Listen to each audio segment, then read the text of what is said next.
Yeah.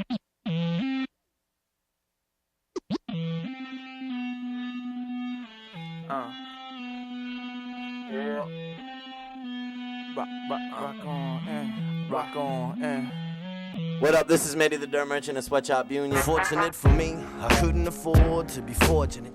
More like the kid, misfortune never missed. This is Kiprios from Sweatshop Union. I'd write a better story if I had enough ink, and I would chain us back together if I had the missing link. Canada, you know, it's a lot like America in the sense where initially it was really two coasts, and Toronto kind of jumped on early with really kind of shadowing what New York was doing.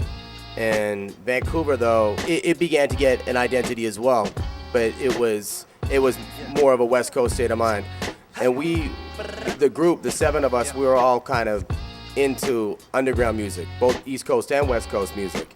And I think that at the time that we got into it, it was more difficult to find. We've had our sights blinded. All of my like-minded people need to get up and discover the right time is now. Just start opposing the powers that arose in ancient days and pave the way to this globe that's Like in the neighborhood that we grew up in, it was like you knew exactly who they were because, you know, no one else wore anything remotely close to hip-hop clothing, and no one else knew anything about, other than like, you know, stuff on the radio like Snoop Dogg and stuff like that. So it was like, there was no choice but to connect with those people because you just stood out like sore thumb. I hear the weep up the streets and cries up the sky. See weakness disguised as deceitful lies. But we all lead to survive and sleep through our lives. Competing for highs, all sheep and no pride. In Vancouver, it's a unique spot in the world because no one really has any kind of sense of entitlement to being there. You know what I mean?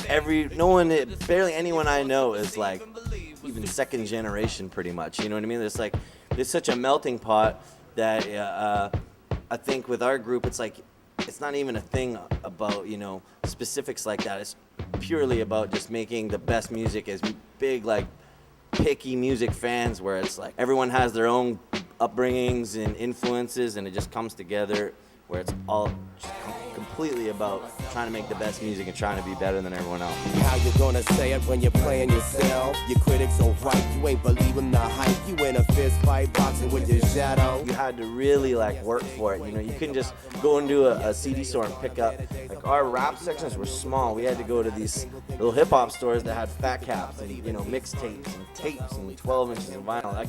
So that's how we all know each other, is because of the effort you had to go into be a part of the culture, whereas now it's like, sign me up, I got a tracksuit and I downloaded a couple rap albums. Ain't it a damn shame? Music today, fads the same, still you ain't got shit to say. Expect the kids to pay this expensive fee when they can get an MP3 off a friend's CD. At the time, we were like just 5 groups that were really cool with each other, and at that time in the 90s, you know, you needed all that money to make an album, so we just decided, hey, let's just put all our resources all in and make a dope album, and then go our separate ways with the little, you know, with the subgroups and all that. Just imagine the lights, camera action, the life, the car, the cash, the stars flashing, they ice. We all toured together as one big special thing, you know, and we put out an album every year or so, and then we all do our own things, because I mean, in all reality, with 7 people doing that few amount of songs on an album is not enough. There's 4 subgroups in the group.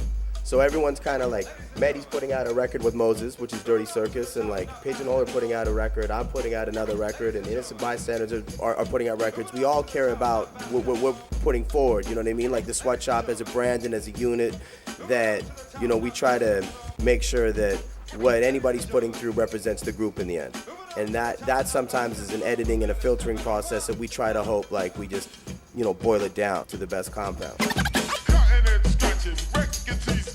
The sheep is basically supposed to be us, and everyone else kind of is, you know, all-encompassing of humanity altogether, you know what I mean? But most people just view it as just being us, and we think of ourselves as sheep, which is definitely true. Now the ball is in our court while we sit and watch passively. The face of the earth changes drastically after we clear space at this rate for strip malls and factories. We risk take a cruel fate at a pace beyond gradually. That's what definitely gave birth to the whole group and what we're doing. No, Sweatshop, you know, we were all working. You know, everyone was doing a 9 to 5 and working for somebody else when we really wanted to be doing this. Yeah. So we all had this love and had this passion, but we were held down by these chains confining us to 9 to 5 so we could pursue that.